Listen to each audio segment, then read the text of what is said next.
সুতরাং আমাদের প্রত্যেকের মৃত্যুবরণ করতে হবে, আমাদের প্রত্যেকের ওই কবরে যেতে হবে। নিজের আমল যদি সাজিয়ে নিয়ে যেতে পারি, নিজের আমলকে যদি শুদ্ধ করে যেতে পারি, আল্লাহ বলে ইয়া আইয়ুহাল্লাযীনা আমানুত্তাকুল্লাহা ওয়াল তানজুর নাফসুম মা কদ্দামাত লিগাদিন ওয়াত্তাকুল্লাহ। বান্দা তুমি যে কবরে থাকবে, কবরে আসবে, কোন আমল নিয়ে, কি নেকি নিয়ে তুমি কবরে আসবে। সুতরাং দুনিয়াতে থাকার জন্য কত ব্যাংক, কত ব্যালেন্স, কত অর্থ, কত সম্পদ মানুষ জমা করে।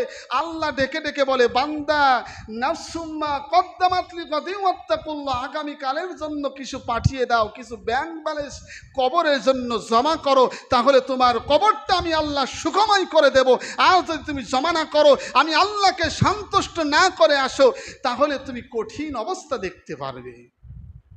এজন্য যদি বলেন হুজুর আমাদের পা ধরেন, আমি পা ধরে অনুরোধ করি ভাই আল্লাহর দিকে একটু ফেরেন, আল্লাহর দিকে একটু ধাবিত হন। কত নেতা, কত এমপি, কত মন্ত্রী, কত মানুষ তো মরে যাইতেছে। সুতরাং আমরাও মরে যাব। ভালো কাজ করলেও মরবো, খারাপ কাজ করলেও মরবো, নেকির কাজ করলেও মরবো, নামাজ পড়লেও মরবো, না পড়লেও মরবো, মুসল্লি হলেও মরবো, হুজুর হলেও মরবো।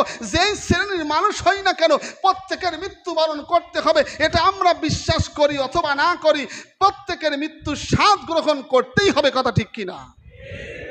এই জন্য সম্মানিত